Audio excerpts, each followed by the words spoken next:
penghargaan dan meningkatkan motivasi. Oke, pasti beda-beda persepsi. Semuanya iya. Pasti beda-beda persepsi. Ada yang ini hukuman dengan kita ngasih hukuman ke anak itu bisa efektif gitu, mereka bisa jadi disiplin selanjutnya. Ada ini hukuman yang positif. Iya, disiplin. Good. Yang kedua, pemberian hukuman dengan hal positif.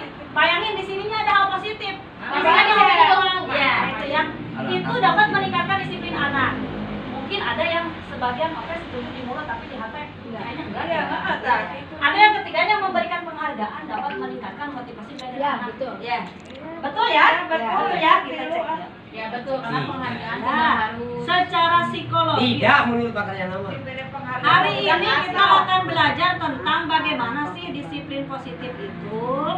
Jadi disiplin itu Bapak Ibu, ketika kita membuat aturan, artinya ketika anak mematuhi aturan itu kita beranggapan bahwa anak itu sudah disiplin gitu kan? Iya. Berarti dalam benak Bapak Ibu disiplin itu apa sih? Perubahan Paradigmanya. Perubahan paradigma. Iya. Perubahan paradigma. Perubahan pembentukan karakter Ukurnya dari apa? dari perilaku. dari yang dilihat Dari oleh kita, Perbuatannya. dari perbuatannya, hasilnya. Berarti anak kalau udah perilakunya berubah udah bisa dikatakan Disiplin, iya. Disiplin di situ artinya adalah patuh berarti ya? Iya. Patuh. Oke. Patuh mentaati. Ya, itu mindset Bapak Ibu. Coba sekarang Bapak Ibu, ini slide-nya terlalu banyak sama itu mau di singkat-singkat aja. Nah, ada perubahan paradigma kita di guru-guru itu ada yang disebut dengan teori kontrol. Kita beranggapan bahwa kita itu bisa mengontrol murid dulu. Ya, ilusi ya. Ilusi di pikiran kita nih, kayak tadi Bapak Ibu beranggapan bahwa diri kita bisa, anak mah kurang dikendalikan. Yang kedua, kritik dan membuat orang merasa bersalah dapat menguatkan karakter. Kita teh kayak gini, kita sebenarnya marah, tapi ngomongnya teh dibaik-baikin, tapi membuat si anak teh ngerasa bersalah. Jadi dalam artian kita memberi hukuman tapi dengan cara halus. Kata-kata. Ih, kamu teh gitunya. Naon? Kamu sayang gitu ya. Kebenaran Ada kata menyindir ya. Sekarang ngepel hukumannya, tapi dengan kata-kata yang baik gitu. Tapi sebenarnya kita sedang memberikan hukuman, ya. Terus ada ilusi bahwa semua penguatan positif efektif dan bermanfaat. Ada juga yang beranggapan bahwa dengan cara memuji anak itu bisa membuat anak berubah perilaku. Iya betul. Ya. Lalu ada juga ilusi, ini ilusi loh, ilusi yang ada di mindset kita sekarang, bahwa orang dewasa memiliki hak untuk memaksa. Tidak. Jangan sampai ya, kita jangan sampai beranggapan kita guru punya wewenang di kelas dan kita juga punya hak untuk memaksa mereka. Janganlah punya anggapan seperti itu, pertama ilusi. Cicing, mau ulang mana mah? Boleh. Tidak boleh begitu. Itu Mendengar. jangan sendiri. Seharusnya kita itu ada di posisi yang ini, karena biasanya kebanyakan guru ada di posisi yang ini. Kita mencoba mengubah orang agar berpandangan sama dengan kita. Ketika ada murid yang berbeda dengan kita, dipaksa kurang teh muridnya supaya sepaham dengan kita. Padahal kita berusaha memahami pandangan orang lain tentang dunia. Pasti Dunia itu dunia perbedaan ya. Keberagaman. Keberagaman kita nih. Lalu yang kedua, perilaku buruk dilihat sebagai suatu kesalahan. Kita menganggap saat ini seperti itu. Padahal semua perilaku adalah memiliki tujuan. Kita kan nggak tahu perilaku buruk anak itu tujuannya itu dan asal-muasalnya dari mana. Kenapa mereka bisa seperti itu? Kadang kita mendiskreditkan bahwa pokoknya salah, Lalu yang ketiga, orang lain bisa mengontrol saya. Padahal sebenarnya hanya saya yang bisa mengontrol diri saya sendiri, termasuk juga anak. Ya. Lalu pemaksaan, saya bisa mengontrol orang lain. Anda tidak bisa mengontrol orang lain sebenarnya mah. Tapi tidak lalu pemaksaan ada pada saat bujukan. Lalu geus bujuk budak ya, dipaksa kurang teh gagal teh budak teh gitu kan dibujuk teh. Lalu seharusnya ada kolaborasi dan konsensus menciptakan pilihan-pilihan baru ya. Model berpikir menang kalah. Jadi lamun urang mah kieu lamun budak teu nurut ka urang, saha yang menang urang menang. Anggap urang menang. Atau mana eleh gitu kan? Padahal seharusnya kita berpikir menang. Saya adalah mau menang. Saya Pada disiplin positif ini, kenapa kita tambahin positif bahwa Anda tidak bisa mengontrol orang lain, hanya Anda yang bisa mengontrol diri Anda. Di sini makna disiplin ya. Belajar kontrol diri dengan menggali potensi kita agar mencapai tujuan yang mulia, yaitu sesuatu menjadi seorang kita hingga berdasarkan. Nah, di teori motivasi ini ada ya untuk menghindari hukuman, imbalan, menghargai diri sendiri.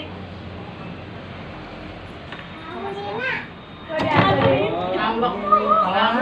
Astagfirullahaladzim lupa. Ngambek, tinggal ngambek. Mainnya jarang. Nah, jemput Ngambek nyari. Enggak, bahasa teh gak pernah diucapan, cu. tahu, dan posisi kita ada yang sebagai manajer. Ya, nanti Manajer, ibu teman, bisa memantau. ya mau pilih yang mana posisi ibu terhadap anak. Nah, ini pengertian disiplin malah udah saya Bapak Ibu. Terus ada nilai-nilai kebajikan universal. Nilai-nilai kebajikan itu nilai-nilai kebaikan yang kita tanamkan kepada anak. Kalau sekarang mungkin profil pelajar Pancasila ya. Beriman, bertakwa, mandiri, bernalar kritis, berkebinekaan global, bergotong royong dan kreatif. Nah, lanjut. Terus anak itu ketika mereka bisa disiplin, ada motivasinya eksternal. Eksternal mah untuk menghindari ketidaknyamanan atau hukuman. Bisa jadi misalkan si anak itu nurut ka urang teh karena Karena dia si untuk Endi. menghindari hukuman. Jadi ada juga untuk mendapatkan imbalan dari orang lain. Contoh, anak belajar, lumayan dia, ku ibu guru iya, mungkin misalkan dikasih hadiah lamun bisa anu, Dikasih uang. motivasinya itu eksternal. Ya, lalu ada lagi menghindari ketidaknyamanan. Orang ngapalkeun iya ya sekuat tenaga dia bisa hafal, tetapi dia sama motivasinya juga eksternal dan itu akan menguap begitu saja di otak anak itu, tidak akan bertahan lama. Sedangkan kita sebagai guru kan akan memberikan pembelajaran yang permanen. Nah, pembelajaran seperti itu harus mereka juga menghargai diri mereka sendiri. Ya, saya akan menjadi orang seperti apa bila saya melakukan ini cek budak. Lamun urang ngapalkeun Asmaul Husna teh, saya teh pengen jadi orang seperti apa? Mereka teh harus punya tujuan. Kita harus menjelaskan dulu tujuan kepada anak untuk mereka mempelajari hal itu. Makanya di awal guru sering kita pernah nggak sih kalau lagi ngajar, kita kan nyampein dulu tujuan pembelajaran nih, ya. Kalian akan belajar matematika itu untuk tujuannya nanti bla bla bla bla misalkan ya. Gitu. Itu wajib disampaikan karena apa? Karena bisa memunculkan motivasi internal ya pada diri anak. Ya, tidak belum ajar belum. Oke, anu bisa KB kerjakan soal 10 pulang duluan. Eksternal motivasinya. Ya, dia bisa terhadap satu konten itu, ya kan?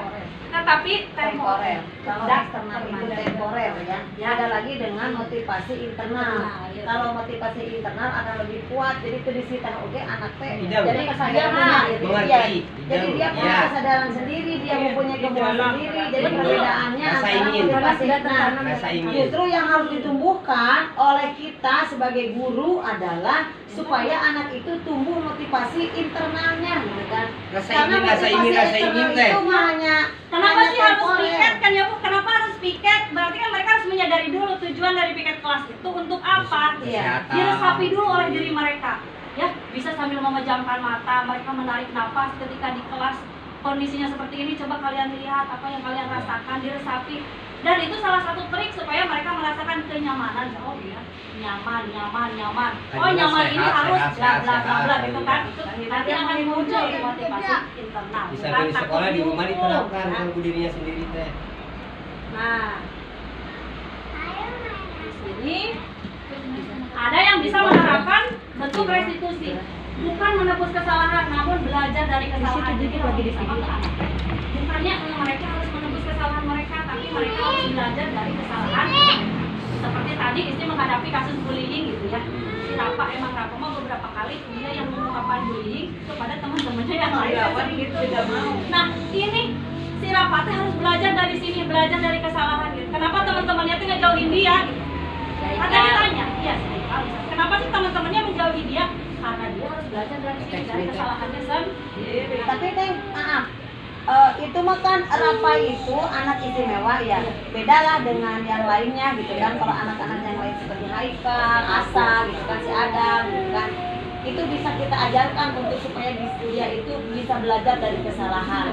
Tapi kalau untuk anak-anak yang istimewa gitu kan, karena kita kan punya beberapa anak yang istimewa. Ada di kelas. Kadang-kadang menurut mereka mah gitu, mereka mah benar gitu, mereka mah benar dan susah untuk menumbuhkan atau supaya anak itu memang lebih lama. susah. Makanya tadi oke sama teman-temannya yang lain, teman-teman yang banyak diberi pemahaman juga gitu, karena mereka juga harus menghargai juga tadi kan yang Iya. Rafa tadi Bu, mereka harus punya solusi sendiri juga untuk menghindari bullying dari Rafa, bagaimana cara memproteksi diri mereka supaya nggak langsung panas gitu ketika Rafa mengungkapkan hal Iya. bullying tadi. Karena apa? Karena mungkin kekurangan yang ada Harus di tahu dulu karakter si Iya, Rafa